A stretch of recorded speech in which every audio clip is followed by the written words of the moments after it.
Hello! I'm sitting in the sun because it's summer and we all need to store vitamin D, especially during these winter months. Or, I'm sorry, during these summer months in the northern hemisphere in Vermont, where we have very long winters,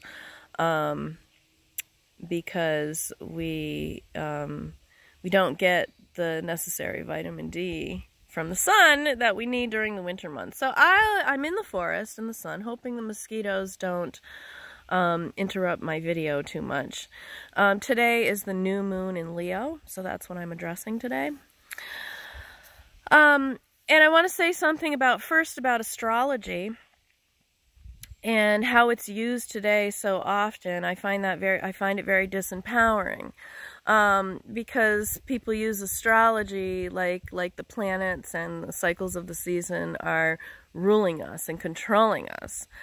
And now, to a certain extent, that's true in that they have an effect on us, but the cycles of our planet and solar system, in my view, are reflections of our lives and are our teachers.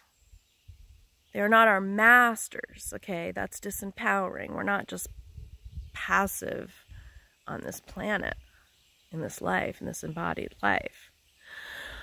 So in that respect, how is the new moon a reflection of us and our teacher? I'm going to give you my experience of the new moon thus far in life. To me, the new moons are times of introspection or going within. And of course, you know, when the new moon is when the moon cannot be seen at all in the sky at night. So there's a darkness there that we don't have for the rest of the month. And going within is to look at that darkness within us. Now, when I say darkness, I don't mean that in a negative way.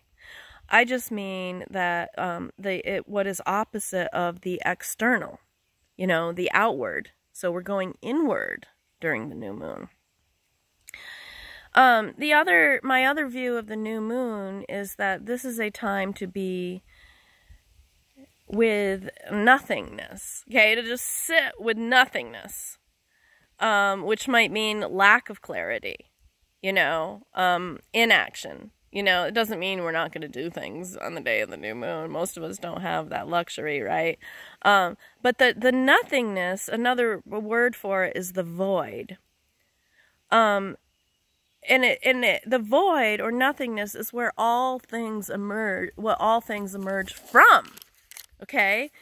All things that emerge into new life or into clarity come from that void of darkness, you know, whether it's the dark of soil or the womb or, you know, nothingness. Everything comes out of nothingness.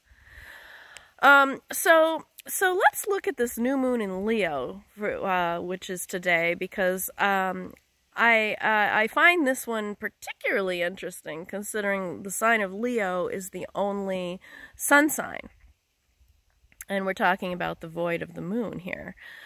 And I think that the sign that the new moon is in holds the potential, you know, of what can be born for each of us, personally and collectively. So let's look at Leo energy.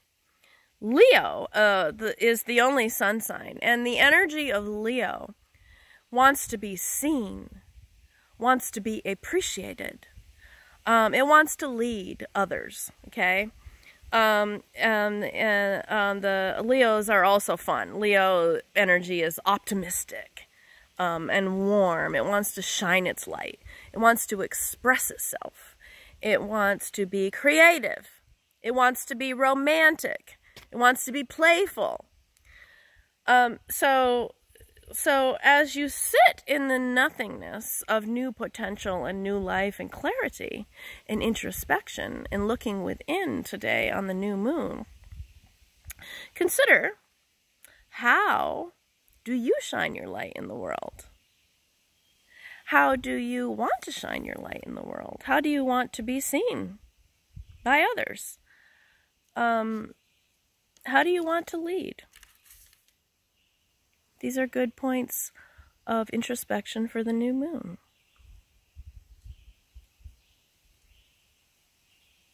Okay, I'm going to go back to my cabin life and everything that I need to do here, and enjoying the sun and this beautiful day. I'm sitting here with Miss Gray. Such a luxury to be in the forest.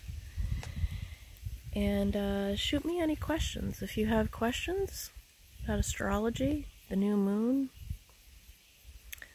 let me know what they are, and I will answer them personally. Lots of love. Blessed be.